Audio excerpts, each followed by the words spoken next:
de muchísimo aprendizaje, pues estaremos hablando acerca de la educación inclusiva como un desafío durante la emergencia que estamos viviendo derivada de la pandemia por COVID-19.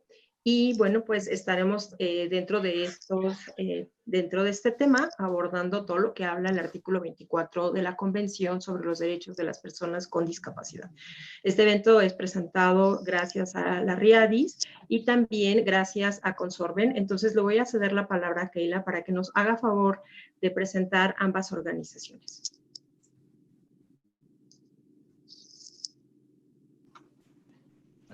Feliz día a todos. Mi nombre es Keila Sánchez y trabajo con la Federación Sordos de la Fundación Vanessa Peretti. Es un placer estar en este tipo de actividades y participar activamente en cada una de las organizaciones como la Red Latinoamericana RIADIS y la Discapacidad. Y bueno, obviamente aplaudimos todas las iniciativas que se den a nivel nacional e internacional para garantizar realmente el disfrute pleno de los derechos de las personas con discapacidad. El tema que hoy nos trae aquí es de importancia, como lo comentaron ahorita, hay muchas referencias con el 24 de la Convención, y es un tema que vale la pena. Keila, te voy a interrumpir un momento. Keila, te voy a interrumpir un momento porque tu voz se oye muy entrecortada.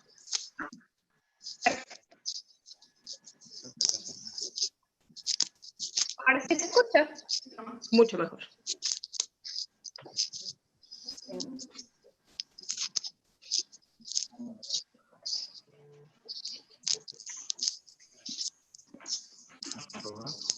Ok. ¿Ahora? Mucho mejor. Mucho mejor. Pero como les comentaba, es una situación muy importante el tema de la educación inclusiva y tener muchos elementos que les vamos a discutir hoy, porque la diversidad de discapacidad es un elemento que se debe considerar al momento de realizar educación inclusiva.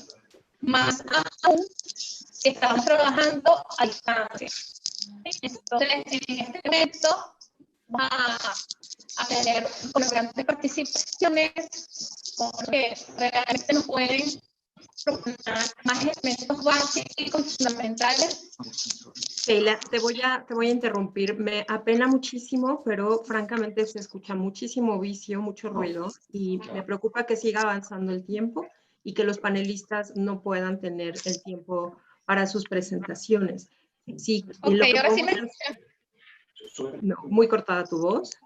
Entonces, sí, lo que podemos hacer es que, si tú me lo permites, tú estás hablando acerca de la importancia del tema, del trabajo que se debe hacer desde las organizaciones, y me parecía relevante que comentaras que este webinario es gracias a la RIADIS, que es la Red Latinoamericana de Organizaciones No Gubernamentales de Personas con Discapacidad y sus familias, que tienen entre sus principios promover los derechos de las personas con discapacidad para garantizar su plena inclusión y participación, junto con la Confederación de Sordos de Venezuela, mejor conocida como Consorben, que es una organización con más de 25 años de trayectoria y que agrupa más de 23 movimientos asociativos de personas sordas en todo el territorio nacional, y que gracias a ellos tenemos hoy la interpretación en lengua de señas. Entonces, muchísimas gracias, Keila. Podemos hacer una pausa quizá al final, si tú quisieras agregar un poco más, algún otro comentario, podemos dejar el micrófono abierto. Y pues nos parece entonces, si estamos todos de acuerdo, reconocer, lo decíamos al inicio de este webinario, que dentro de los desafíos que enfrentan los gobiernos, las unidades educativas, las universidades, las familias incluso de personas con discapacidad, pues está encontrar los mejores métodos, las mejores metodologías, los mecanismos mediante las cuales se garantice el derecho de las personas con discapacidad a la educación. Este desafío se vuelve mayúsculo en el marco de la emergencia que estamos viviendo en todo el mundo y que evidencia la falta de recursos educativos accesibles, la accesibilidad en el web, la falta de conectividad, entre muchas otras cosas. Entonces, para hablar acerca de esto, de estos desafíos y desde el análisis, desde una perspectiva de lo que tendría que hacer los estados parte, las organizaciones de personas con discapacidad y otras organizaciones de la sociedad civil, estaremos analizando diferentes temas en este programa o en esta agenda del día de hoy. De tal manera que abordaremos en voz de Magdalena Orlando, que es experta en educación inclusiva, el derecho a la educación en el marco de la Convención y el ODS número 4. Es decir, cuáles son las responsabilidades que debe de tener cada estado. Posteriormente, Mónica Cortés, de Colombia, representando ASDAUN, nos señalará cuáles son las principales barreras que enfrentan los estudiantes con discapacidad intelectual para acceder a una educación de calidad en igualdad de condiciones y cómo hacer para reducir estas brechas. Posteriormente, Cristina Sanz, de Argentina, representando a ICEBI, nos hablará también de estos desafíos, pero desde el punto de vista de la discapacidad visual y la sordoceguera, que es un ámbito poco explorado y sumamente discriminado. Y cerraremos con la participación de Cintia Brizuela de UNICEF Panamá. Ella con iniciativas regionales desde UNICEF para promover y garantizar la educación de las personas con discapacidad.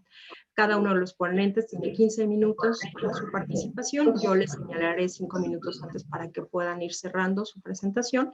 Y al final abriremos un espacio para preguntas y respuestas. Aprovecho para decirles que ustedes ya nos hicieron llegar varias preguntas y que estaremos viendo la manera de que se desahoguen las respuestas a ellas y aquellas que nos hagan falta son las que principalmente retomaremos para que nuestros panelistas las respondan. Al final estaremos cerrando con Rosario Relax con sus recomendaciones. Entonces, sin más, estaríamos cediéndole la palabra a Magdalena Orlando. De manera muy general les quiero decir que ella es licenciada en psicología, especialista en trastornos del espectro autista, formada académicamente en su país y que también ha sido punto focal en discapacidad en la ciudad de Buenos Aires. Actualmente trabaja como consultora en el diseño e implementación de políticas públicas, impulsando la participación de organizaciones de la sociedad civil. Además de ser docente, es psicóloga clínica. Muchas gracias y bienvenida, Magdalena. Tienes el uso de la palabra. Bueno, muchísimas gracias. Comienzo saludando y agradeciendo a los organizadores por la invitación, a los presentes por el interés, a la moderadora, gracias Gabriela, a los intérpretes y a los panelistas que acompañan este encuentro. Yo voy a comenzar dando un breve marco, que aunque es probable que todas y todos los que estamos acá lo sepamos, nos permite una línea de base clara, compartida sobre la Convención y los Objetivos de Desarrollo Sostenible para sobre esto avanzar.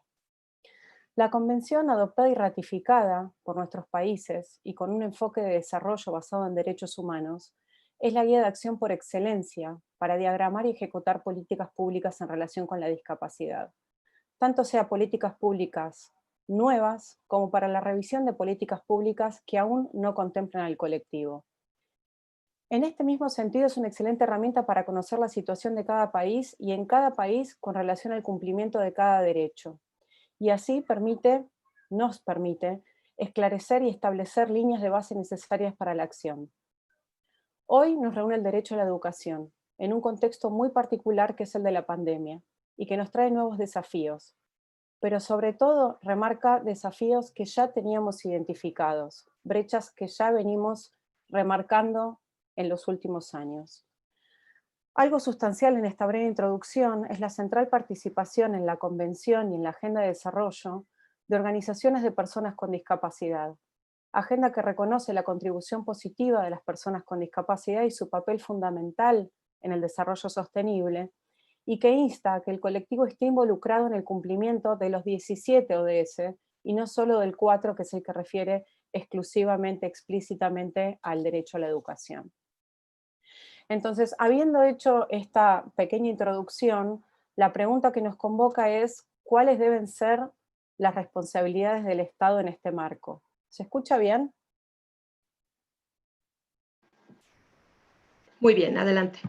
Gracias.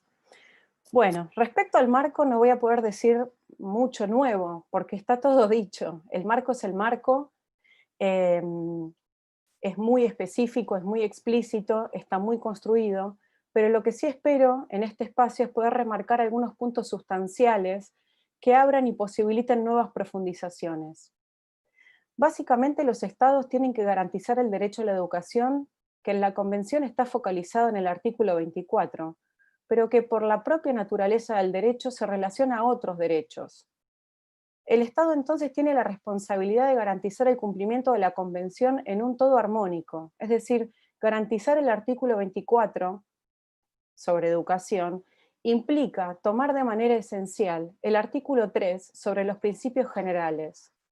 No quiero aburrir diciendo lo que dice cada artículo, pero este artículo y algún otro más son necesarios de volver a traer. A veces se naturalizan y por la naturalización se pierden, pero son centrales.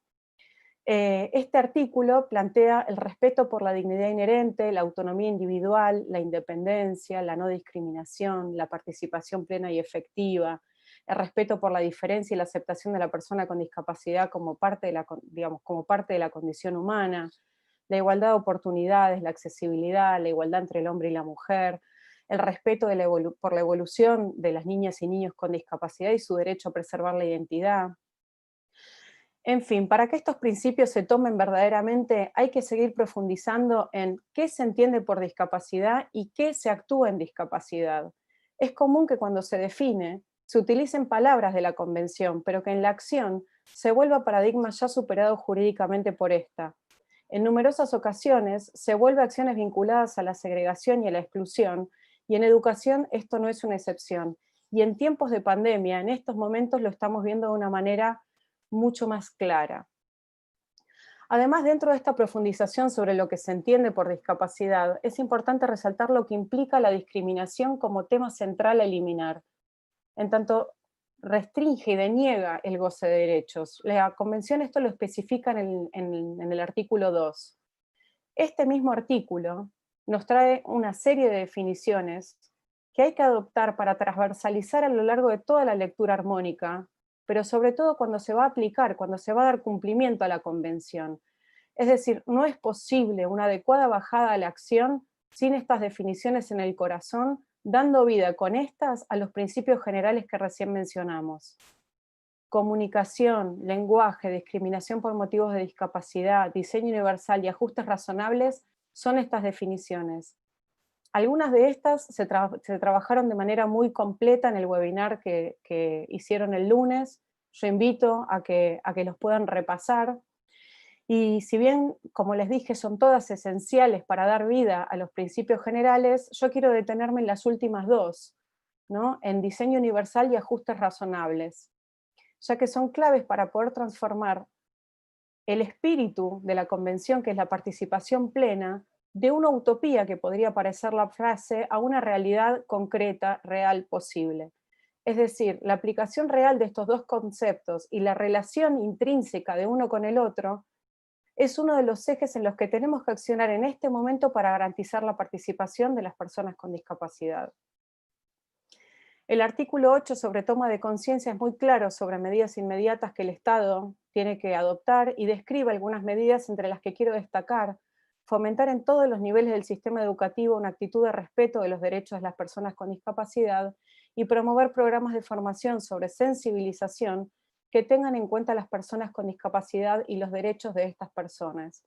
Desde luego hay que mencionar el artículo 9 sobre accesibilidad, y propongo hacer foco en asegurar el acceso a la información y las comunicaciones, incluidos los sistemas y las tecnologías de la información y las comunicaciones, y otros servicios e instalaciones que están abiertos al público y que son de uso público, tanto en zona urbana como en zona rural, y que todas estas medidas incluyen la identificación y eliminación de obstáculos y barreras al acceso.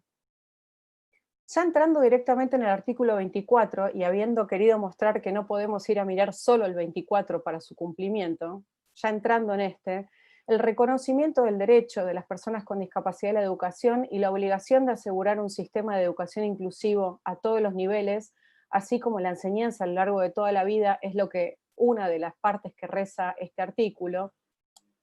es importante traer que los sistemas educativos que conocemos en general no son inclusivos, de modo que esto que marca la Convención como obligación requiere algo más que simplemente permitir y asegurar que personas con discapacidad estén en el sistema general de educación, matriculados.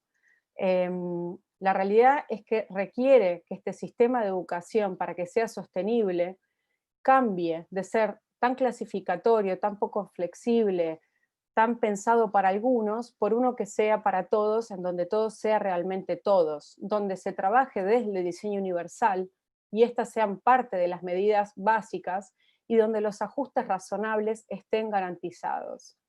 Esto se puede profundizar, y los invito a que lo hagan, en la Observación General 4 del 2016 del Comité sobre los Derechos de las Personas con Discapacidad, que destaca también al Objetivo de Desarrollo 4, que lo tomamos como marco, que reconoce el valor de la educación inclusiva de calidad y equitativa, planteando que la educación inclusiva es indispensable para que todos los alumnos reciban una educación de calidad y es garantía de la universalidad y no discriminación en el acceso al derecho a la educación. También, y en este contexto de pandemia, quiero sumar al artículo 23, es un artículo que en general cuando hablamos de educación inclusiva no se toma, está vinculado a la familia, ¿no? Y lo que plantea es asegurar a los niños y niñas con discapacidad que tengan los mismos derechos con respecto a la familia, la vida en familia, y que para ser efectivos estos derechos a fin de prevenir, entre otras cosas, la negligencia y la segregación de los niños y niñas con discapacidad, los Estados partes tienen que velar por proporcionar anticipación en la información, servicios y apoyos generales a los niños con discapacidad y sus familias. En tiempos sin pandemia, la distancia entre el mandato y el cumplimiento, aunque había avances, aún era enorme.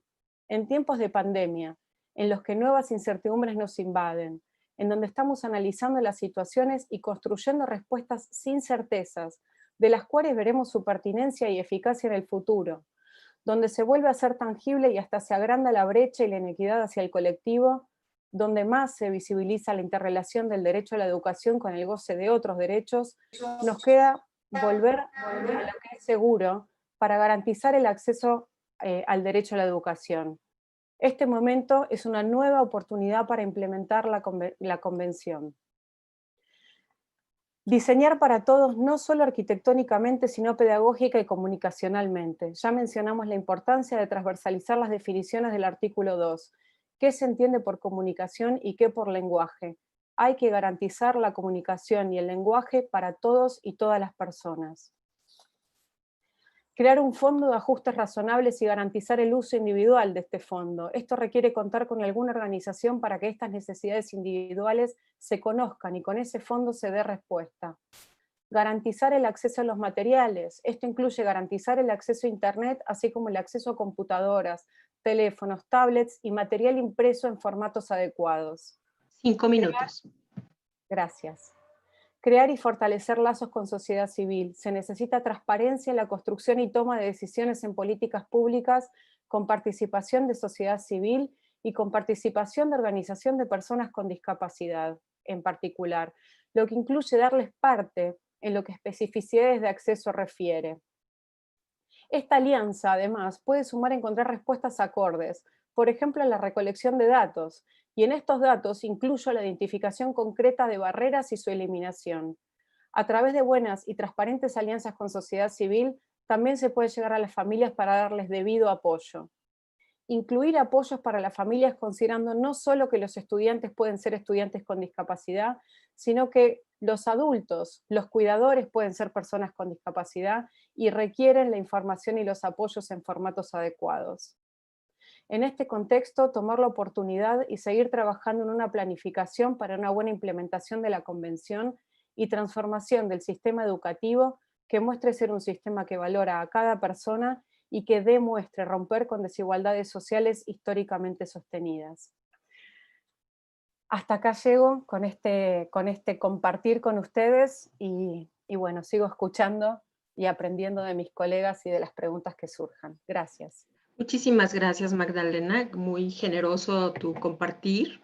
Y bueno, pues vamos a continuar con nuestra agenda y vamos a cederle la palabra a Mónica Cortés, que representa ASDAUN Colombia. Les decía hace unos momentos que ella nos va a hablar acerca de las principales barreras que enfrentan los estudiantes con discapacidad intelectual para acceder a una educación de calidad en igualdad de condiciones y cómo hacer para reducir estas brechas.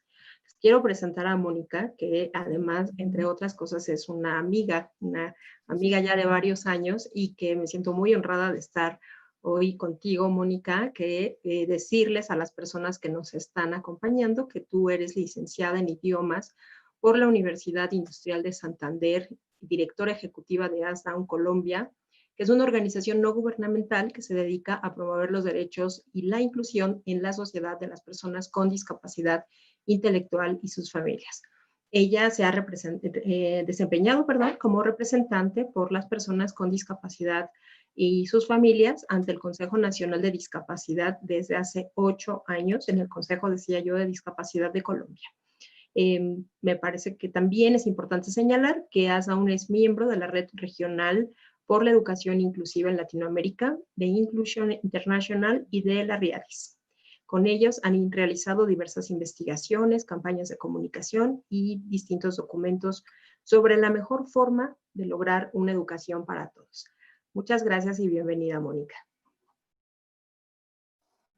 Gracias, Gaby. Buenas tardes para todos ya.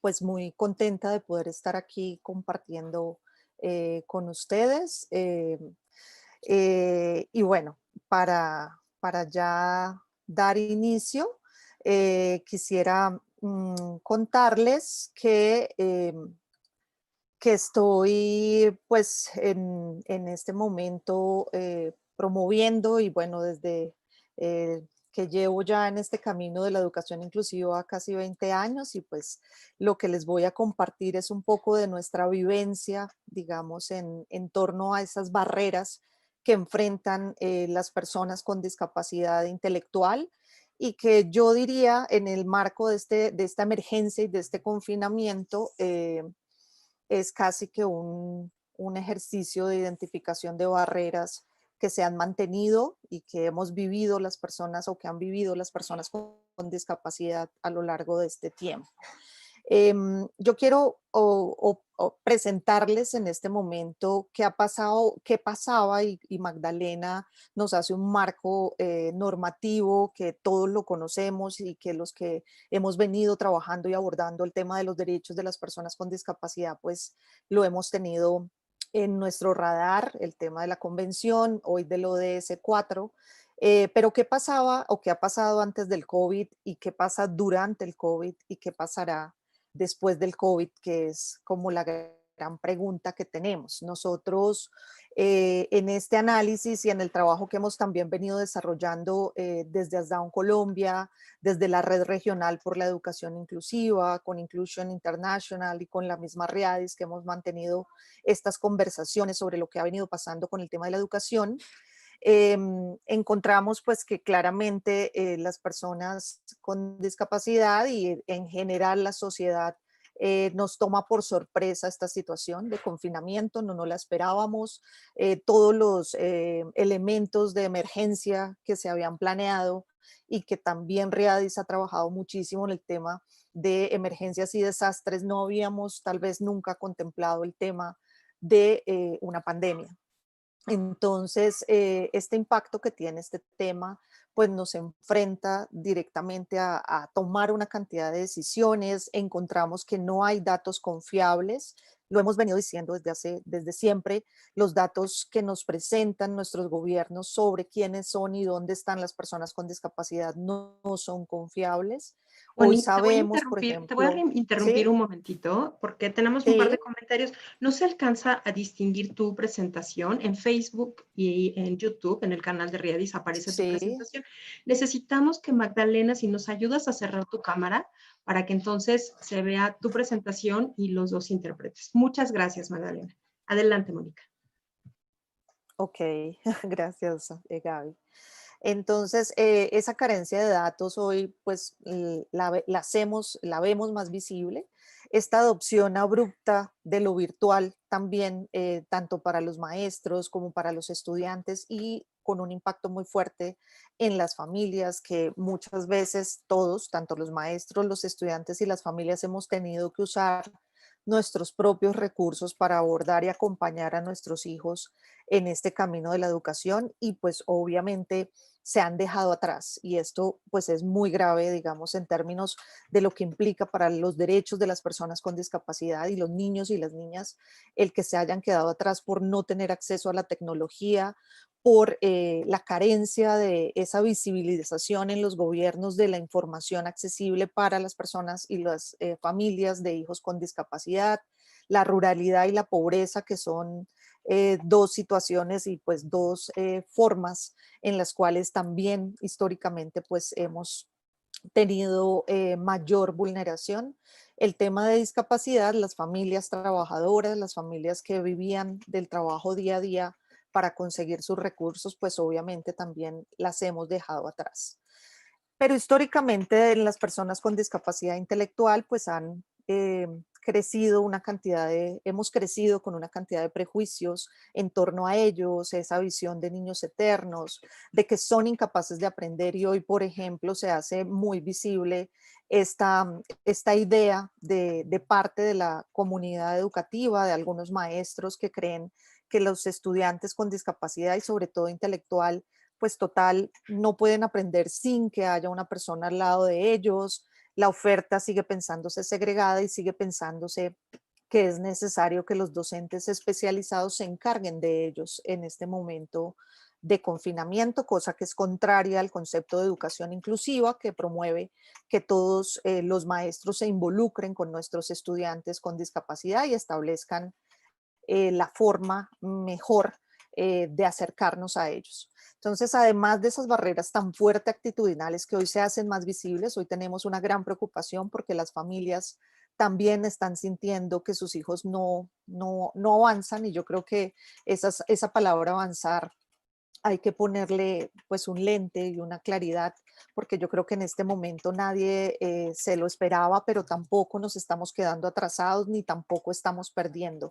Lo que sí estamos perdiendo es si no nos tienen en cuenta en las formas como se acercan y nos convocan tanto a las familias, a los chicos, para poderles dar instrucciones, en fin. Entonces, todo el tema de barreras, y lo mencionaba Magdalena, también el tener ese concepto de flexibilización y de didácticas flexibles, metodológicas que permitan acercarnos más a nuestros chicos. El recurso humano, por supuesto, como les decía, todo el tema de que se cree que son los profesores especializados los que se deben encargar. Nosotros rápidamente les decimos cuáles son esos beneficios de la inclusión y que esperamos que al momento de regresar de este confinamiento no los perdamos de vista ni retrocedamos en esta idea de una educación para todos.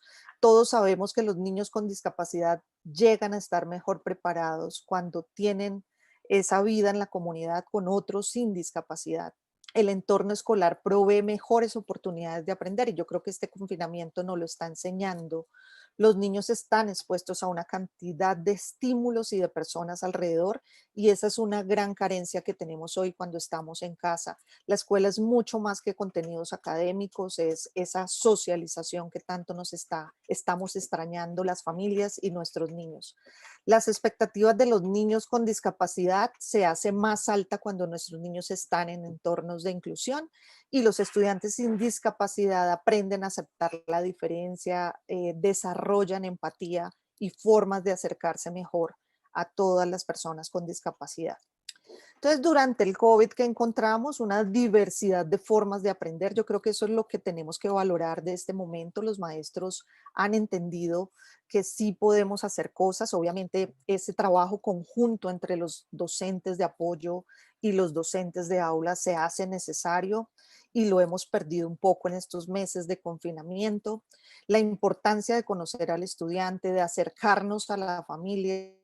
Hoy sabemos que tenemos que hablar con la familia, lo hemos dicho a lo largo de todos estos años de promoción de la educación inclusiva, pero hoy los estudiantes con y sin discapacidad han tenido que hacer un acercamiento a las familias, a los maestros, a preguntarles si tienen o no conectividad, cuáles son las condiciones con las que ese niño puede acercarse o no a la educación. Recursividad, el valor del vínculo social, hoy lo rescatamos muchísimo, y entender que hay diferentes formas de evaluar, y todavía para los chicos con discapacidad intelectual en la región sigue siendo un desafío la titulación.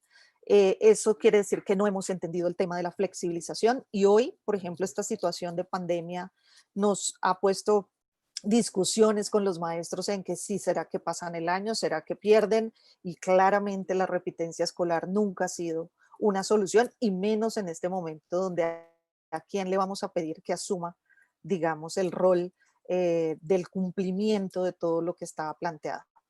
En este slide les quería mostrar cómo los gobiernos, en este caso el de Colombia, han desarrollado una cantidad de materiales virtuales de virtualización que hoy también le han permitido a estudiantes con discapacidad, por lo menos la franja de TV y la franja de radio, son sistemas de comunicación que tal vez no habíamos explorado mucho y que le han dejado conocimiento y herramientas a las familias para poderle enseñar a sus hijos. Entonces, sí se pueden hacer muchas cosas y hay recursos.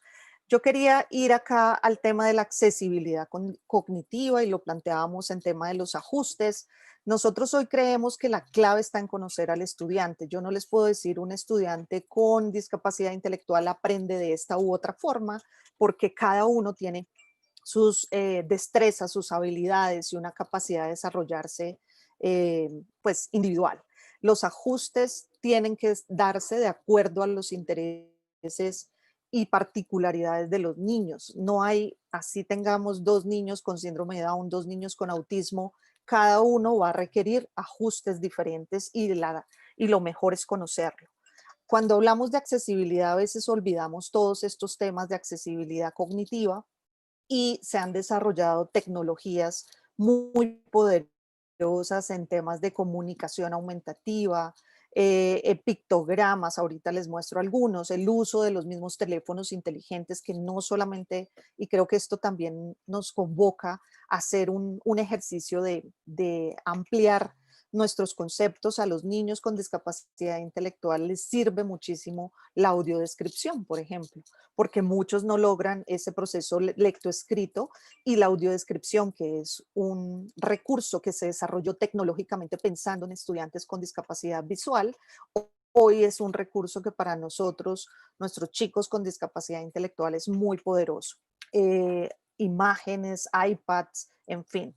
Creo que empezar como a hacer más universal el uso de estas tecnologías, y de encontrar que no tenemos que seguir como estableciendo estos para unos y estos para otros, sino tal vez buscar que todos estos recursos sean útiles y sean mejor y hagan una mejor escuela para todos.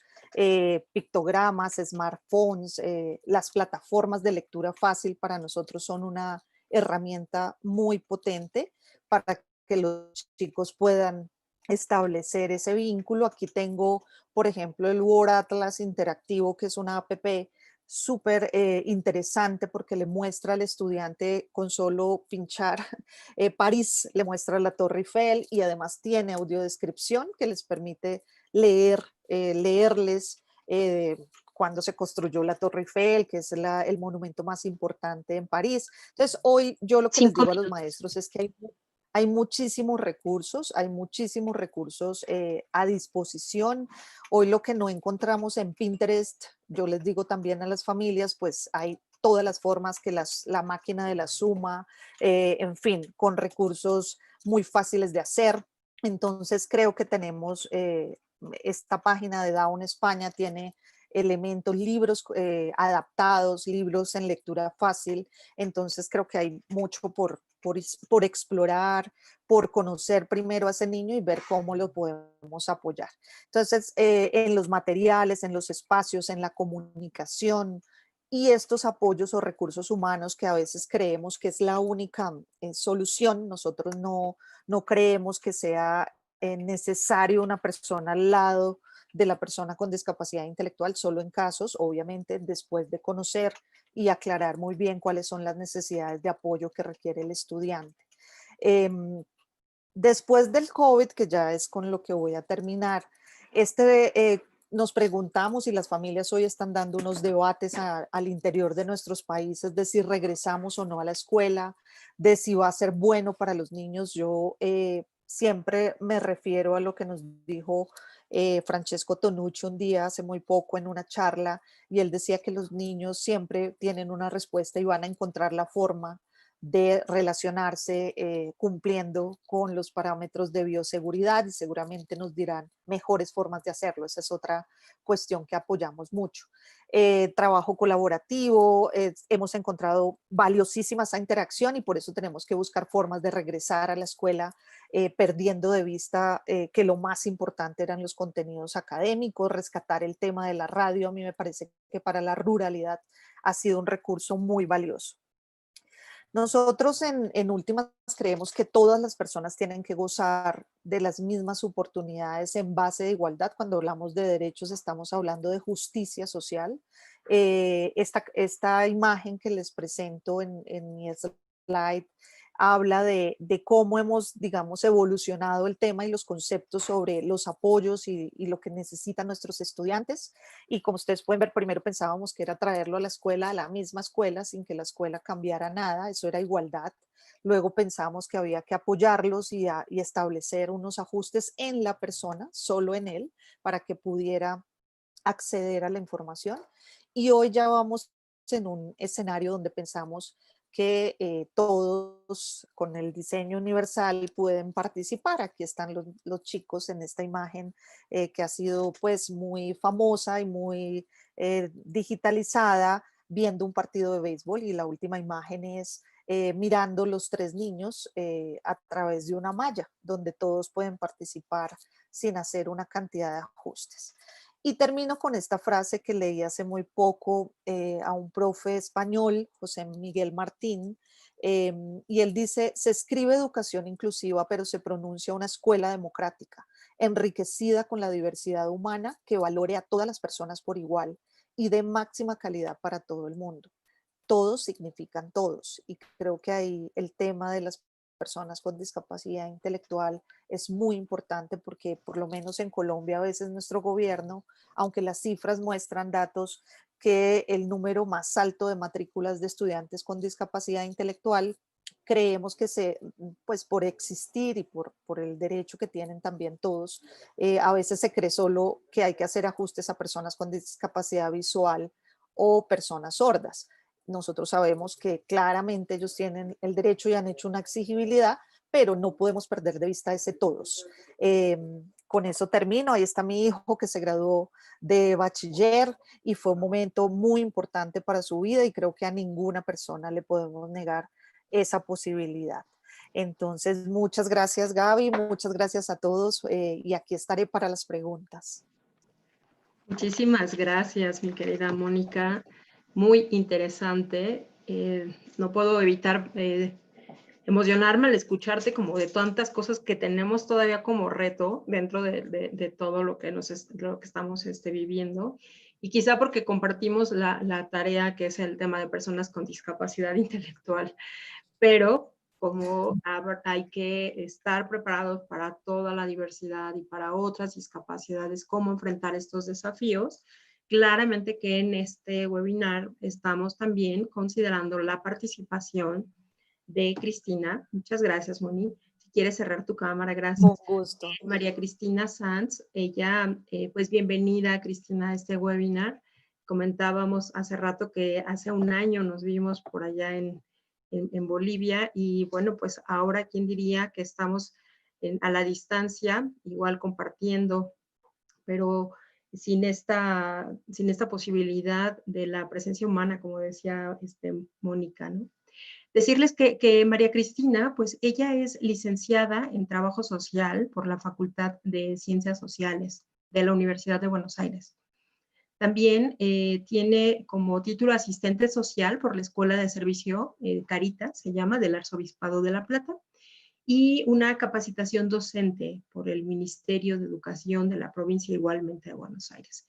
En el ámbito profesional se ha desempeñado como maestra de braille, de la escuela número 515 para ciegos y disminuidos visuales de la Dirección de Educación Especial también en Buenos Aires, profesora de práctica del sistema Braille en el profesorado de ciegos, en la carrera de técnicos de sistema Braille, trabajadora social, en la dirección de menores en institutos de adolescentes varones, y también, bueno, pues tiene otras tareas súper importantes que quisiera señalar, como secretaria de Educación y Cultura de la Unión Latinoamericana de Ciegos, mejor conocida como la ULAC, miembro del Grupo de Trabajo sobre Niñez, el Comité de Diversidad de la Unión Mundial de Ciegos, y es miembro de las comisiones de transcripción y adaptación de textos y estenografía del Consejo Iberoamericano del Braille.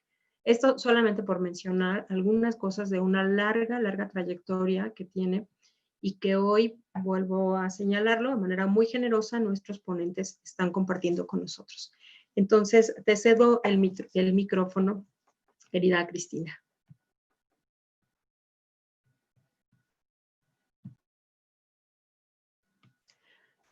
Si nos ayudas, por favor, a abrir tu cámara y a abrir tu micrófono también, por favor.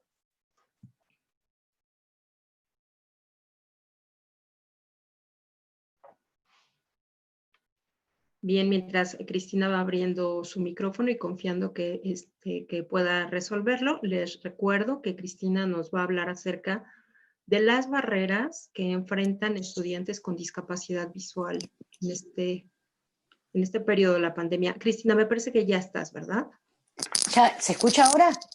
Escucho perfecto. Lo que no se ve es tu no, la cámara, disculpa, no sé cómo se abre la cámara. Ok, entonces, si quieres, si no tienes manera de resolverlo y no tienes problema, podríamos... No, porque estoy sola. Ok, de acuerdo. Así que bueno. Bienvenida, bueno, Cristina. muchas gracias, Gaby.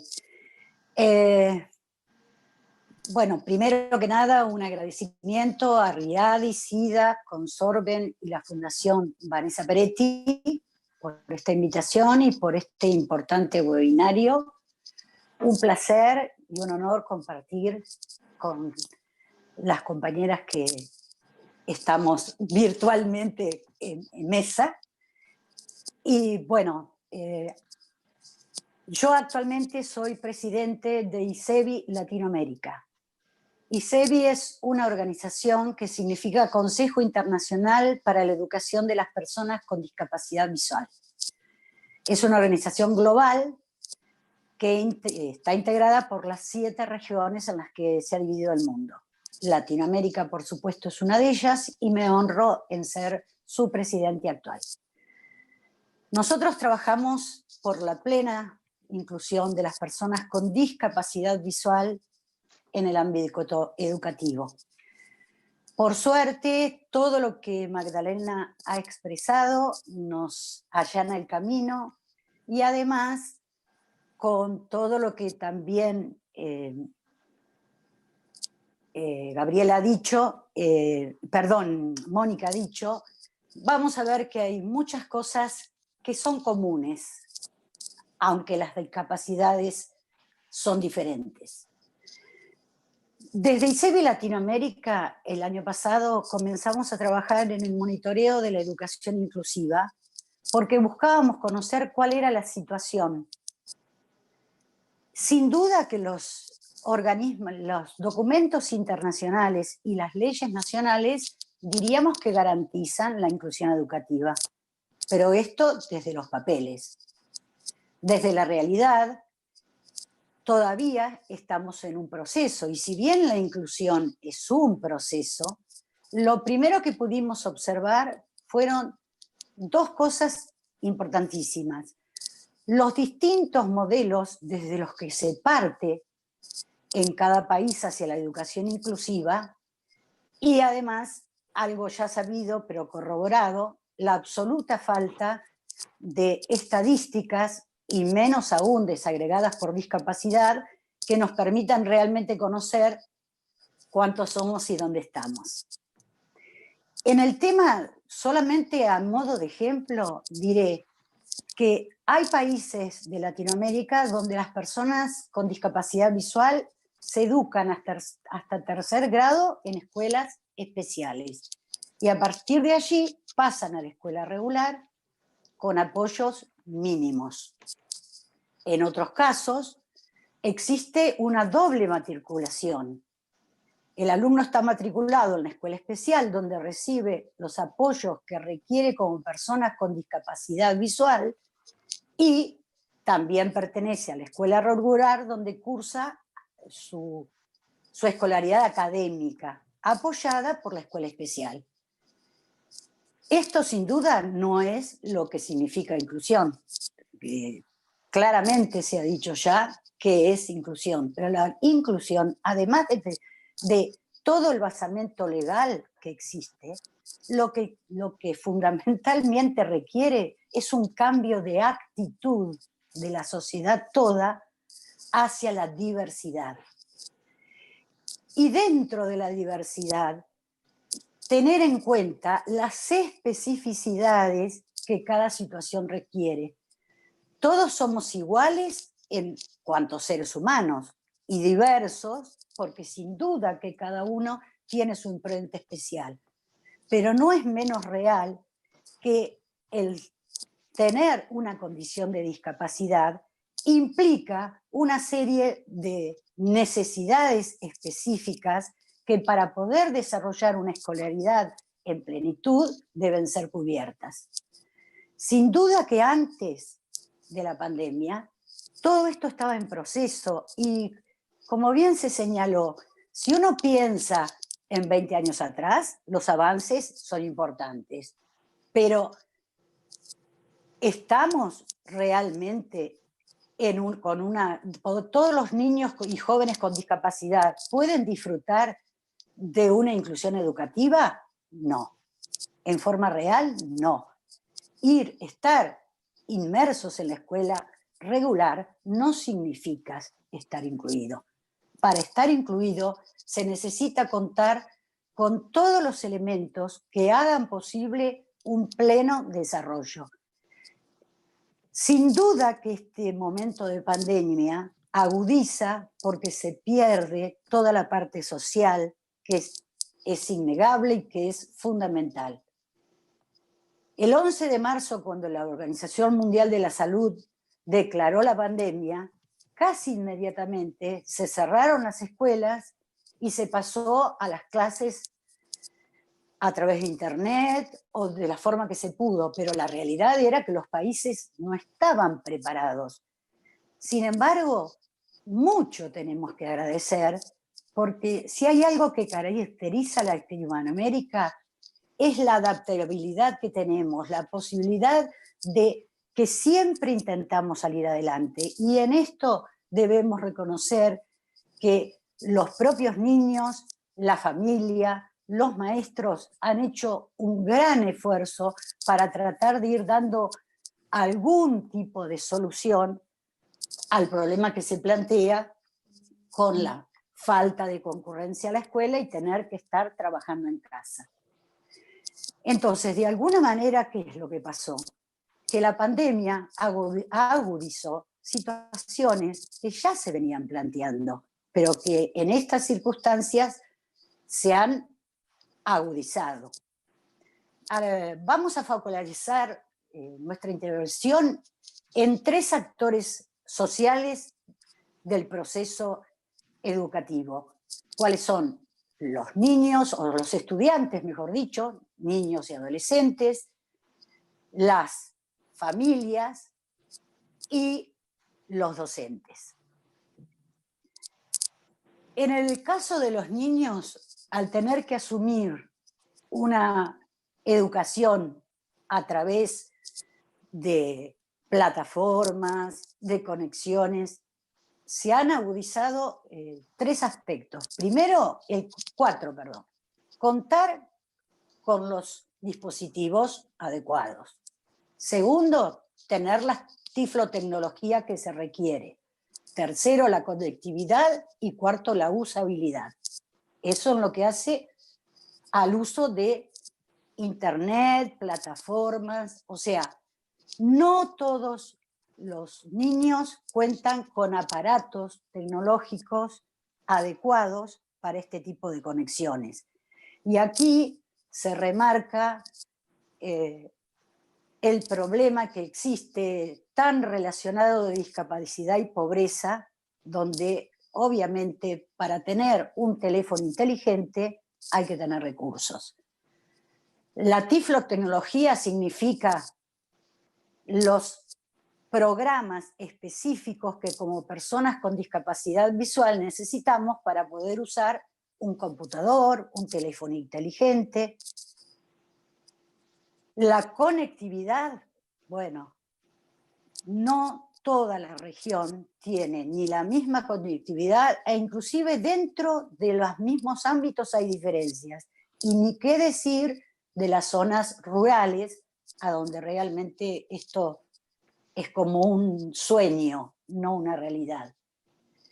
Y la usabilidad, obviamente, es que el niño o el adolescente tenga los conocimientos que necesita para poder usar toda esta tecnología.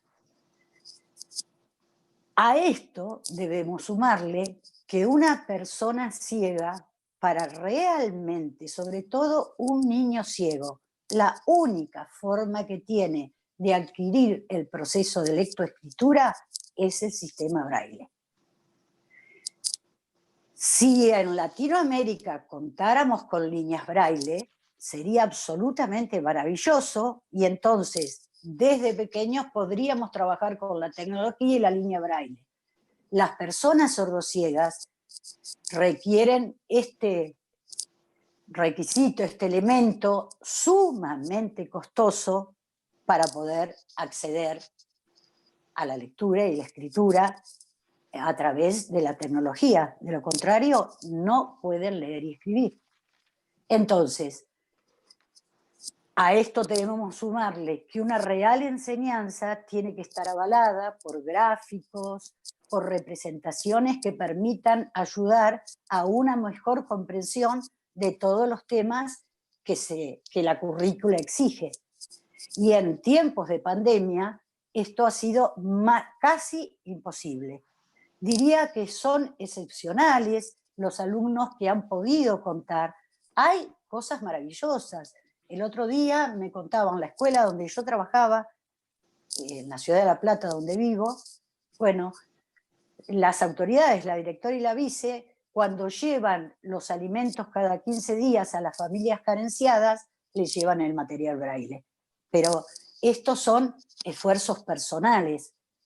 En todos los casos, y podríamos contar, pero bueno, no hay tiempo, ¿no es cierto? Hay muchas situaciones absolutamente emocionantes y maravillosas, pero también hay muchos niños y jóvenes que no están pudiendo ser atendidos. 5 minutos, Cristina. Uy, Dios mío. Las familias también existen diferencias marcadas entre aquellas personas que han podido acceder a conocimientos académicos y tecnológicos y quienes no, y esto también está relacionado con esa doble situación de pobreza y discapacidad. La disponibilidad de tiempo y de actitud para enseñar. Y también el grado de aceptación de la discapacidad de su hijo. Eso es algo que generalmente se debe trabajar. En el caso de los maestros, hay disparidad en la educación digital de acuerdo a la etapa de vida en que cada uno se encuentra. Sin duda que hoy día los niños ya nacen con un chip incorporado y las personas jóvenes también, pero las personas mayores hemos tenido que acceder a todos estos conocimientos y no siempre es fácil. La flexibilidad para el cambio en los docentes, el dominio para la elaboración de material, para que realmente el material sea accesible y reúna los requisitos que hacen que algo sea accesible. Desde ICEBI Latinoamérica estamos trabajando, ayudando en forma online a la capacitación de los docentes. Hemos hecho webinarios sobre adaptación de material, tanto el material digital, grabado, gráficos. Se necesita muchísimo trabajo más en todo esto. Y sin duda que se han usado todos los recursos que se han podido. Recién Mónica señalaba la radio y la televisión, sí, es muy importante. Nosotros también hemos compartido, gracias a la generosidad de FOAL, muchos materiales que pueden ser consultados online. Hay mucho por trabajar. Sin duda, los gobiernos deben asumir el compromiso que significa el derecho a la educación. El otro día hemos escuchado en nuestro mismo webinario a la doctora Gamio, que nos señalaba que realmente se necesita que los estados empiecen a cumplir con los compromisos que implica la educación inclusiva. Nuestros países todos han reconocido la convención, pero es mucho el camino que todavía nos queda para lograr que realmente la educación sea un derecho ejercido plenamente por todos los niños y niñas con discapacidad, al igual que cualquier otra estudiante. Creo, me queda, lamentablemente no me alcanzó el tiempo, pero fundamentalmente quiero decir, creo que tenemos las organizaciones que seguir, primero, aprender a trabajar juntas. Tenemos muchas cosas en común y si bien cada discapacidad tiene su especificidad, hay muchos aspectos que nos comprenden a todos. Si nos unimos, si trabajamos juntos, podemos lograr una mayor incidencia, una mayor presión con los gobiernos para lograr que realmente la educación inclusiva no sea una mera expresión, sino un verdadero derecho ejercido con absoluta realidad.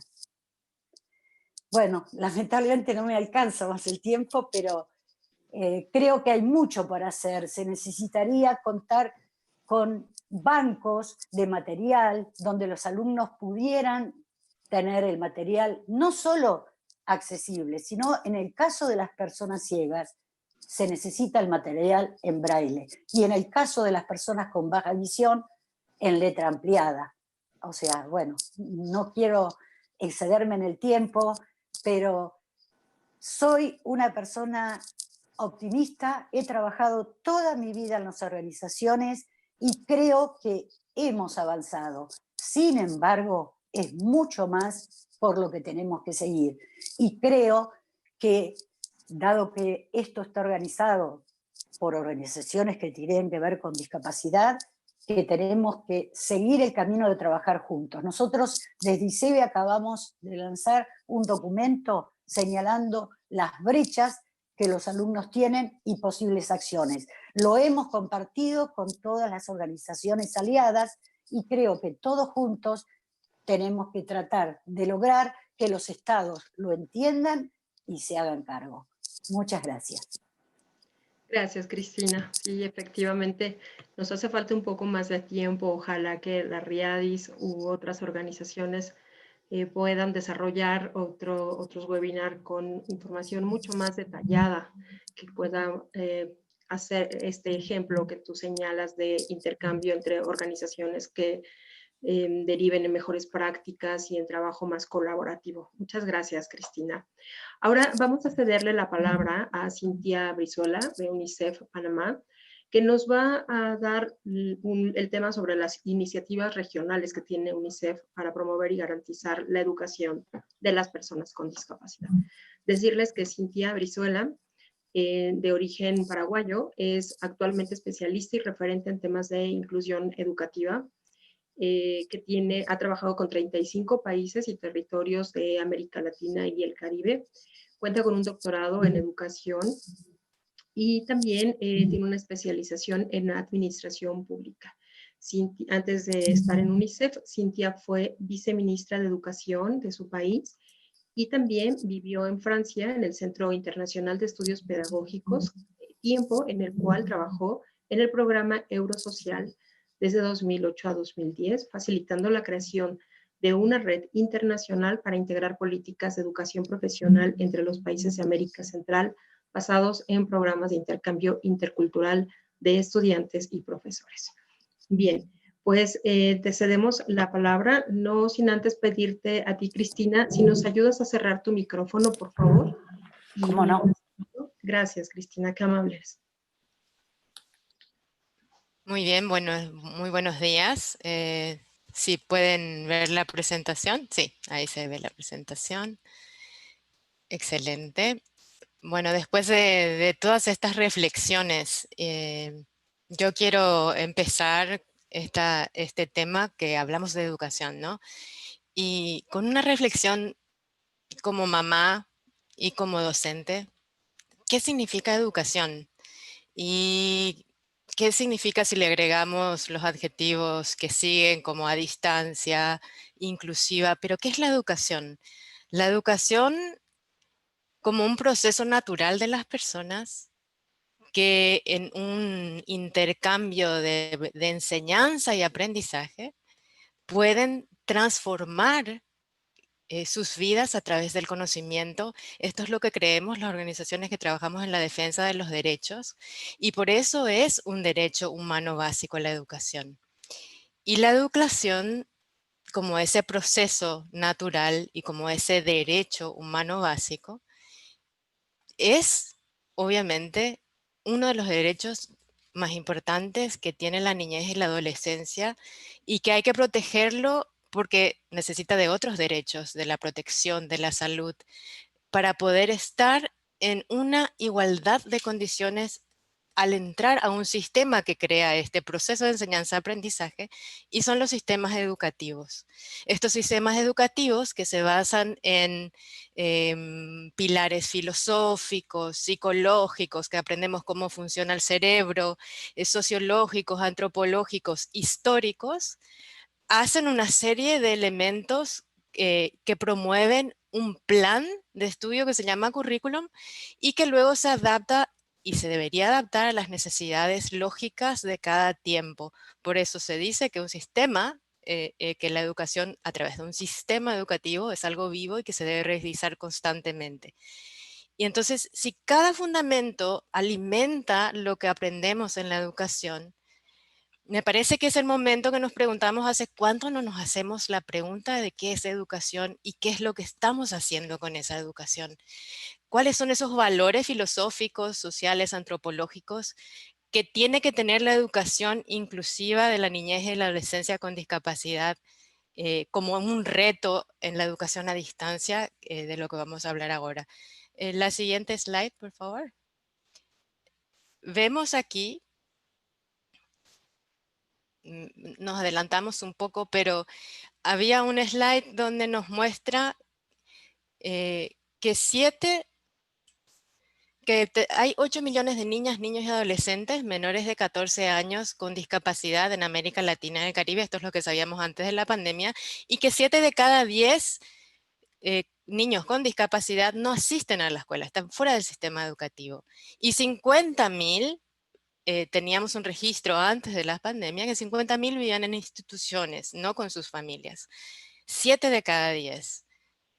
Eso es antes de la pandemia. Lo que sabemos ahora, en la siguiente slide que dice situación en tiempos del COVID, nos dice UNESCO que más en este momento, 1.500 billones de niños, niñas y adolescentes están fuera del sistema escolar en este momento, y de ellos son 160 millones en América Latina. Y si 7 de cada 10 niños con discapacidad no estaban asistiendo o no tenían ningún acceso al sistema educativo anteriormente, la situación es, y no sabemos, porque esa es una de las cosas que no tenemos datos concretos, cuántos niños realmente están accediendo a una educación a distancia desde sus casas en estos tiempos de COVID. En el siguiente, donde continuamos viendo esta situación, las dificultades que se han manifestado de diversas formas. Por ejemplo, el problema para el cumplimiento de las medidas básicas de higiene, los obstáculos para mantener el distanciamiento social, las barreras para el acceso al aprendizaje a distancia y otros servicios que se prestan a través del sector de educación, como es la nutrición escolar, además de la afectación sobre la protección de los niños, que se ha visto en riesgo ante la situación exacerbada del abandono, del castigo castigo físico, la violencia basada en género, en explotación y otras formas de violencia, sigue poniendo este gran acento en el desafío en esta situación ante tiempos del COVID. En el siguiente slide de otros desafíos, también los niños y adolescentes con discapacidad han tenido un escaso acceso a la educación a distancia por diferentes razones que ya se mencionaron anteriormente. Limitadas capacitaciones técnicas y recursos disponibles, limitado enfoque integral de las políticas sociales desde la primera infancia en las transiciones hacia la escuela hasta llegar y terminar y concluir la escuela. La ausencia de materiales educativos en diseños universales de accesibilidad, carencia de metodologías y estrategias alternativas para la equiparación de oportunidades y la disminución de las barreras identificadas, ausencia de recursos de enseñanza, incluyendo orientaciones y herramientas para padres, madres y cuidadores, que muy bien nos señalaban nuestras colegas en las exposiciones anteriores. Y seguimos con los desafíos en el siguiente slide, donde nos urge la necesidad de que la educación para los y las niñas y niños con adolescentes con discapacidad sea considerada de manera transversal en todas las políticas públicas, desde las políticas sociales, las políticas de salud, las políticas educativas. El sistema educativo debe considerar a cada uno de los estudiantes en todos los niveles, en todas las escuelas, públicas, privadas, escuelas regulares, todos los modelos de sistemas escolares que tenemos en la región. Pero si bien la mirada que tenemos ahora es educación inclusiva, se puede y se debería incluir un enfoque integral, sobre todo en los más pequeños. Los servicios educativos deben complementarse y articularse con servicios de salud, nutrición, programas sociales y de protección.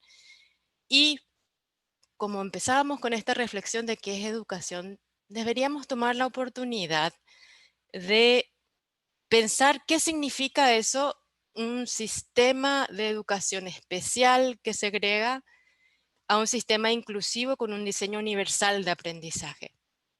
¿Qué significa eso? Tenemos un sinnúmero de pilares filosóficos, psicológicos, sociológicos, conocimientos históricos que nos pueden ayudar a resolver este problema. Si bien se señalaba ya que uno de los problemas muy puntuales anteriores a todo esto tiene que ver con realmente nuestro enfoque subjetivo sobre qué significa para nosotros inclusión y qué significa para nosotros trabajar con la niñez con discapacidad. Algunas respuestas de UNICEF. Que viene en el siguiente slide.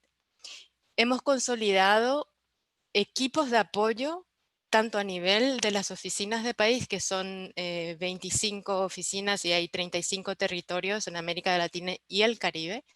Hemos consolidado apoyo técnico y apoyo de recursos y materiales a las oficinas del país desde la oficina regional, y desde las oficinas de país están sentados ahora en mesas técnicas en varios, no en todos, los países con los ministerios de educación para hacer revisiones y ver cómo podemos intervenir. Si tan solo pudiéramos hacer preguntas relevantes, cómo podríamos intervenir en este momento para incluir a aquellos que no estamos incluyendo. Hay varias respuestas, ¿no? A través de la televisión, del internet, de la radio, pero sigue siendo un debate cómo integrar la participación efectiva y escuchar la voz de los niños. Ya vamos a hablar de eso en un ratito.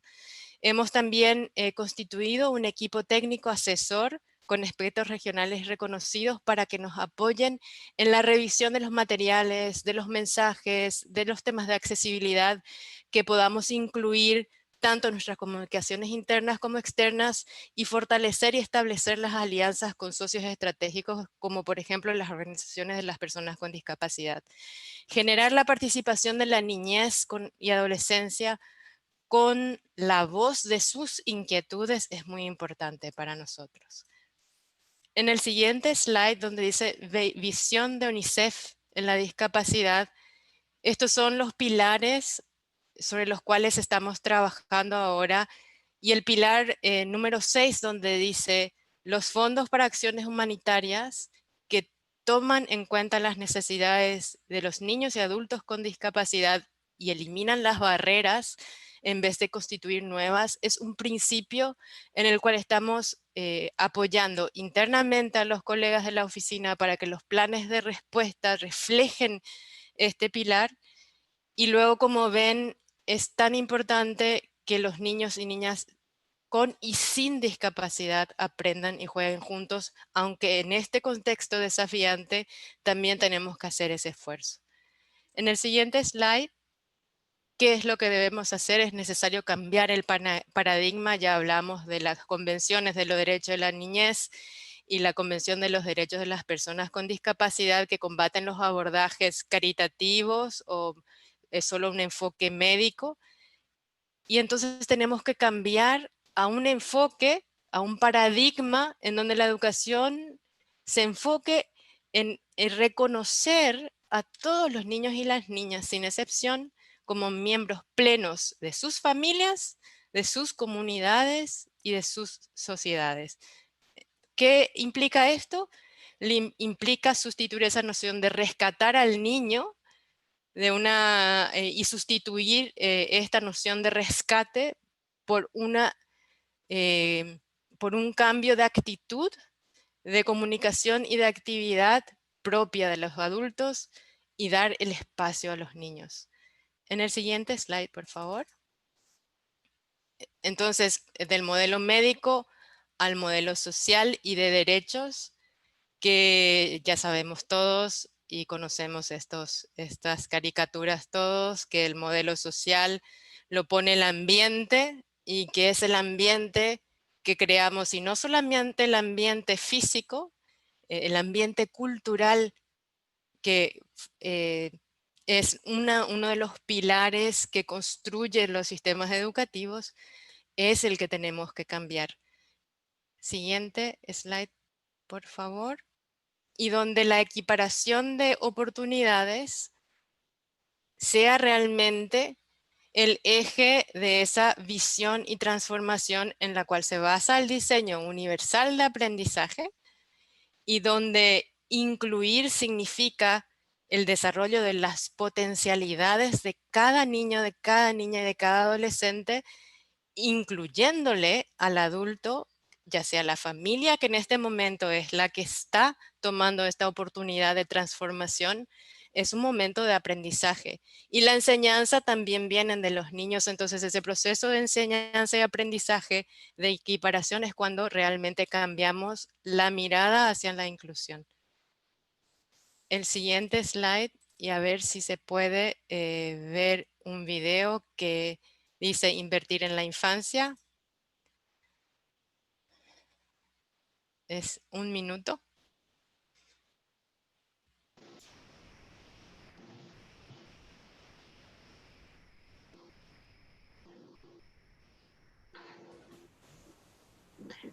Tenemos que empezar a cerrar, por favor, Cintia. Sí, hay que dar la voz.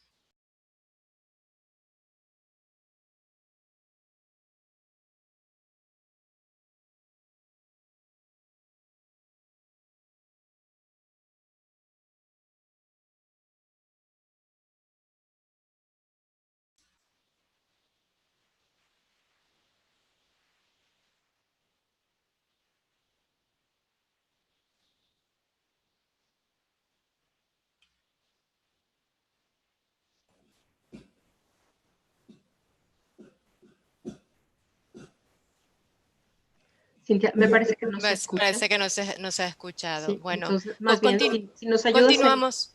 Si nos ayudas a ir cerrando, por favor.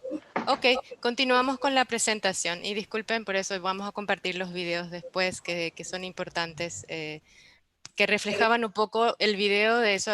Decía que invertir en la infancia es mucho menos costoso para los gobiernos y para toda la sociedad.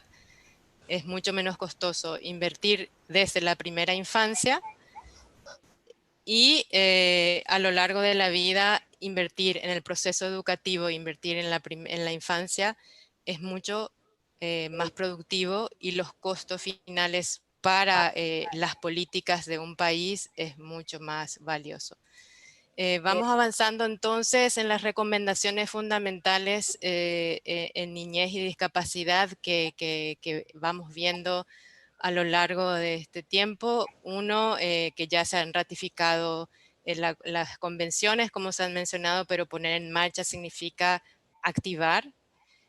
Luchar contra la discriminación sigue siendo y es más aún vigente ahora, porque generalmente la invisibilidad de los niños con discapacidad en el sistema educativo, como vimos, solo 7 estaban afuera y ya estaban invisibles, y la invisibilidad en este contexto actual es mucho más preocupante. Entonces tenemos que eliminar las barreras hacia la inclusión. En el siguiente slide, seguimos con las recomendaciones 4, poner fin a la institucionalización. Y ahí hay que hacer un trabajo con las familias y UNICEF está haciendo este trabajo en el área de protección. No voy a ahondar ahora. Apoyar a las familias en el número 5 es sumamente importante en este contexto más que nunca. En la redefinición de qué es la educación, la familia debe participar. Y avanzar más allá de las normas mínimas, de lo que significa inclusión, las normas mínimas, de las equiparaciones, los apoyos mínimos, decir que estamos incluyendo. No tiene que hacer un esfuerzo extraordinario para que la visión de lo que significaba educación antes de la pandemia, ahora en este momento en donde estamos obligados a reflexionar qué significa educación en un contexto sin precedentes, ¿queremos regresar después de la pandemia a la situación de la educación anterior? Yo creo que la respuesta es no. Entonces, avanzando, hay una foto ahí, solo podemos sobreponer la exclusión si juntos abrimos el camino para la inclusión. Y pasamos 2 slides donde dejo y cierro con estas preguntas por resolver. Es cómo utilizar las tecnologías y dispositivos de asistencia para lograr una educación a distancia positiva, una educación inclusiva positiva. Y vamos a tachar esa palabra a distancia, porque lo que queremos es conectarnos, ¿cierto? La conectividad de Internet es la única vía de realizar educación a distancia. Es decir, cómo superar el foco en solamente desarrollar metodologías para una educación en línea y no el amplio sentido de lo que significa la conexión y la conectividad en una ocasión, aunque estemos en casa. ¿Cómo orientar el rol de las familias en la educación de sus hijos o de sus hijas y de cómo priorizar en el desarrollo de competencias de desarrollo social, emocional y aprendizajes para la vida, más que la vida académica? Entonces, me quedo con estas preguntas por resolver, porque son preguntas para volver a redefinir lo que significa educación en nuestro contexto latinoamericano y el Caribe, que ya era difícil antes, y no por ser difícil no quiere decir que podamos encontrar soluciones. Muchas gracias y me quedo por ahí para dejar tiempo a preguntas. Muchas gracias, Cintia. Pues muy interesantes todas las participaciones de nuestras ponentes. Hemos revisado las preguntas que ustedes enviaron de manera previa e incluso las que están en el chat de este webinar. Sin embargo, yo quisiera detenerme un momento porque la gran mayoría son preguntas encaminadas a estrategias específicas dentro del aula o cuál es la mejor metodología, el recurso, etc. Y recordando un poco que el motivo de este webinar tiene que ver con lo que está sucediendo con la educación inclusiva como un desafío frente a la COVID, y vemos que hoy la opción de educación que se ha generado para los estudiantes en general es la educación virtual. Yo quisiera hacer una reflexión con ustedes y decirles que pareciera que la educación virtual ha emergido y como que ha llegado para quedarse, ¿no? Es decir, no pretendo con esto como satanizarla ni tampoco enaltecerla, sino más bien darnos cuenta que hoy el problema no es en sí el formato, sino la percepción de que solo existe un tipo de educación para un tipo de niños o de niñas. Entonces, hoy frente a la pandemia, niños y niñas con discapacidades pues vuelven a quedar atrás. Pero entonces, hablemos, ¿qué debería entonces de hacer los sistemas educativos para garantizar el derecho a la educación, incluso a través de medios virtuales? ¿Qué se debería hacer? ¿Qué tendría que hacer el gobierno, la sociedad civil, quizá las familias también?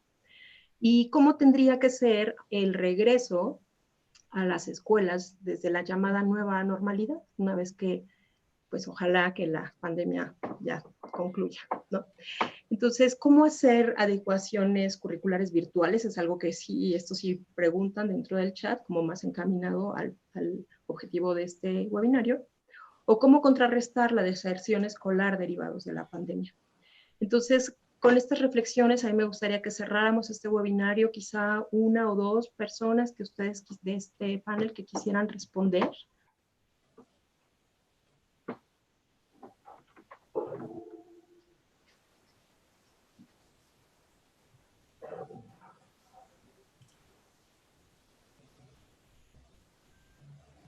Si quieres. Sí, Mónica, tú, sí, yo creo Cintia y Mónica. Sí, exacto. Adelante, bueno, Mónica. listo, no, decía que claramente sí pensamos hoy que la educación virtual llegó para quedarse y un poco lo que rescatábamos es que la tecnología ha sido un instrumento en el marco de la educación inclusiva que ha servido muchísimo para reconocer medios de accesibilidad. Sabemos también que el tema radica muchísimo o tiene que ver mucho es con la actitud, ¿sí? Cómo vemos a ese estudiante con discapacidad en su posibilidad vinculante de vincularlo a un proceso educativo, que creo que ahí es donde tenemos o regresamos a las mismas dificultades de verlos como incapaces o de sentirme yo como maestro que no voy a ser capaz de acercarme a ese niño, ¿cierto? Entonces viene ese tema más de actitud, de este compromiso que voy a asumir y que voy a asumir desde la construcción también de lo que le puedo aportar, de las herramientas que puedo orientar para que él pueda participar, reconocerlo también como un sujeto social que puede hacer parte. Entonces, creo que ese tema de las actitudes es una cuestión que pesa muchísimo. Hoy incluso estamos muy temerosos, como les decía, de esa respuesta que nos están dando desde las instituciones educativas. Mejor que el niño con discapacidad no regrese a lo presencial, que se quede en la casa, porque ellos son más vulnerables, digamos, mejor dicho, para mí es como encontrar la excusa perfecta para volvernos a dejar confinados ahí sí, y creo que ahí tenemos que ser muy cuidadosos en las formas como volvemos a hacernos visibles y cómo volvemos a tener las mismas oportunidades y la tecnología no, digamos, yo he visto muchas experiencias también hoy en todos estos meses de implementación y hoy la tecnología para los niños en realidad es un recurso fabuloso. Ahí sí que uno dice, nacen como con el dedo ya con y sin discapacidad, o sea, eso no es distinto para los niños con discapacidad. Entonces, es cómo potenciamos ese recurso sin perder de vista que obviamente la vinculación social es un tema importante y creo que Cintia en el tema de los niños y las niñas y su desarrollo es un elemento crucial, ¿no? Yo cierro con una actividad que incluso estaba Cintia promoviendo el sábado, que pude ver por allí a los niños dibujando virtualmente.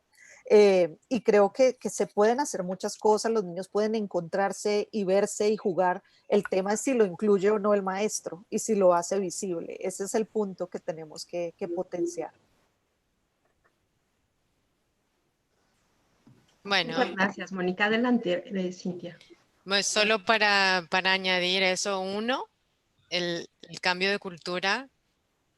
No hay que esperar el cambio cultural se da cuando hay encuentros y conexiones y la obligación de las organizaciones que trabajamos por los derechos de las personas con discapacidad y las organizaciones que representan a las personas con discapacidad tienen esta actividad de conectarnos como hoy estamos conectando. Esta conexión es importante para movilizar el cambio que se necesita, el cambio hacia el nuevo paradigma, digamos, porque no, la nueva normalidad ojalá que sea inclusiva, ¿no? ¿Y de quién va a depender? Va a depender de nosotros. ¿De nosotros en qué sentido? En que tenemos que sí o sí abogar por, no puede ser que no haya datos. Entonces, una de las tareas fuertes de abogacía institucional a nivel regional es abogar por los datos concretos para saber cuántos, dónde, cómo, porque así se planifica un país y hay que abogar por la protección social, todos los derechos para todos los niños, sin exclusión. Ese es el principio básico para llegar a ese cambio cultural. Existe el diseño universal de aprendizaje que no es conocido ni practicado todavía en nuestras escuelas. Entonces, la promoción de lo que significa diseñar universalmente para la diversidad es muy importante. Entonces, estas reflexiones sobre la diversidad y estas reflexiones de inclusión son importantes para la redefinición de la nueva normalidad y ojalá sea la nueva escuela latinoamericana que ya no excluye, no tenga más estos números aberrantes de 7 de cada 10 están fuera de la escuela. Entonces, ese es el mensaje. Hay tecnología, sí hay. ¿Hay herramientas metodológicas, pedagógicas y recursos y materiales? Sí los hay. ¿Qué hay que hacer? Organizarlos, abogar por la inclusión. La voz del niño es importante, así como la voz del adulto. Entonces, esas son las cosas por las que vamos a estar trabajando. No vamos a dejar sin discutir estos asuntos con los diferentes países en donde UNICEF está trabajando y vamos a abogar por la inclusión de la voz de las personas, de las familias y de los profesionales de la educación, pero por sobre todo la voz de los niños y de las niñas que son los que siempre tienen respuestas para sus problemas y soluciones fantásticas, innovadoras y creativas. Muchas gracias. Gracias, Cintia. Bien, pues vamos a darle la oportunidad a dos personas que están dentro del público virtual. Ana Marisol Vega, le vamos a ceder la palabra y después a Gilberto Cirlo, si es que lo estoy pronunciando bien. Les pediría a ambos, empecemos con Ana Marisol, que si son preguntas o intervenciones sean muy breves, nos quedan menos de 5 minutos para cerrar este webinario. Entonces, ahora mismo el apoyo técnico de esta plataforma nos va a ayudar para que ustedes puedan hacer uso de la voz. Y bueno, pues mientras ellos van tomando el micrófono, les recuerdo que la RIADIS está realizando una serie de webinarios desde hace ya un par de semanas con temas sumamente relevantes y que los invitamos a que sigan participando en ellos. También voy a aprovechar este espacio para presentarme, que no lo hice. Yo soy Gabriela Martínez, directora del movimiento asociativo de CONFE. CONFE es una organización civil de personas con discapacidad intelectual. Cuenta con una red de 114 organizaciones en México. Y también formo parte del grupo mixto de las CIADIS de la OEA, entre otras cosas. Colaboro también desde hace un buen rato con la RIADIS en temas de consultoría y demás. Entonces, Mario, estamos esperando si nos ayudas, por favor, a que Ana Marisol Vega pueda hacer uso de la voz. Buenas tardes. Está activada Ana Marisol. Adelante. Breve, por favor, Ana María. Solamente, pues felicitar, ¿verdad? Porque sí es bastante importante este tema. Las felicito porque realmente no todas las instituciones se preocupan por ahí sí que apoyar a todos los docentes, en este caso, ¿verdad? Entonces, pues ahí es brevemente, ¿verdad? Felicitarlas porque realmente, pues a mí me alegra mucho, ¿verdad? Porque yo he trabajado en otras instituciones, pero no se les ha dado la importancia que se le da a nuestros estudiantes. Entonces, solamente era felicitarlos, ¿verdad? Por el tiempo también. Muchas gracias. Gracias a ti, Ana Marisol. Gilberto. Hola, buenas tardes. Yo soy una persona sorda y quisiera preguntarle, por ejemplo, el próximo semestre en la universidad, ¿qué va a pasar con las personas sordas? Porque luego a veces los maestros no sé si van a usar cubrebocas. Entonces, ¿qué recomendaciones nos darían a nosotros en caso de que una persona sorda necesita asistir a un aula y el maestro traiga su cubrebocas puesto?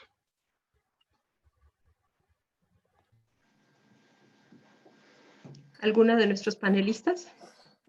Creo Mónica. que eso hace parte de los ajustes, ¿no? Yo creo que si un maestro pues entiende que tiene un estudiante con esta necesidad de verle la boca, ya he visto en redes también el tapabocas que tiene transparente, eh, solamente tapa la nariz y tapa todo el resto, pero deja abierto y transparente con un acetato transparente la boca. Entonces creo que son soluciones que hay que establecer con claridad y que se pueden tomar como un ajuste. Si el estudiante está en el aula, pues yo rápidamente tengo que establecer cuál va a ser el ajuste que tengo que hacer, ¿no? Y buscar esa opción de ese tipo de tapabocas que ya los he visto promocionar. Muchas gracias. Muchas gracias a ti, Gilberto. Y bueno, pues sin más, estaríamos ya en la fase final de cerrar este webinar. Agradecerle a todas y a todos ustedes haber estado con nosotros, a Magdalena Orlando, a Mónica Cortés, a Cristina Sanz y a Cintia Brizuela. Quizá como una reflexión final, decirles, recordarles que tal cual lo nombraron ustedes, pues América Latina es una América Latina fuerte y que no debemos de retroceder en lo que hemos avanzado sobre educación inclusiva, aunque veamos que es poco, ¿no? Y parece ser también que este concepto de educación inclusiva ahora nos pone el reto de agregar nuevos elementos, incluso un discurso más virtual, por llamarlo de alguna forma, y palabras que tengan que ver mucho más con la vida, ¿no? Con la vida de las personas, con la democracia, la manera en cómo vamos gestando y aprendiendo de otros, a gestar nuevos vínculos. Cómo resalta en este concepto de la educación inclusiva el coraje para salir adelante y cómo la educación inclusiva se puede convertir en el mejor escenario para las coincidencias. Nuestra vida es una gran suma de coincidencias. Entonces, apostemos porque la educación inclusiva sea la mejor manera para coincidir todos en nuestras formas más virtuosas de ser como seres humanos. Muchísimas gracias por acompañarnos. Muchísimas gracias a la RIADIS también, a la organización que nos ayudó con la interpretación en lengua de señas, que es con Sorben, y a Mario, que ustedes no lo ven, pero es el apoyo técnico de la RIADIS y que nos ha ayudado muchísimo a desarrollar este webinar. Que tengan todos excelente día. Hasta pronto. Gracias, hasta luego. Hasta luego.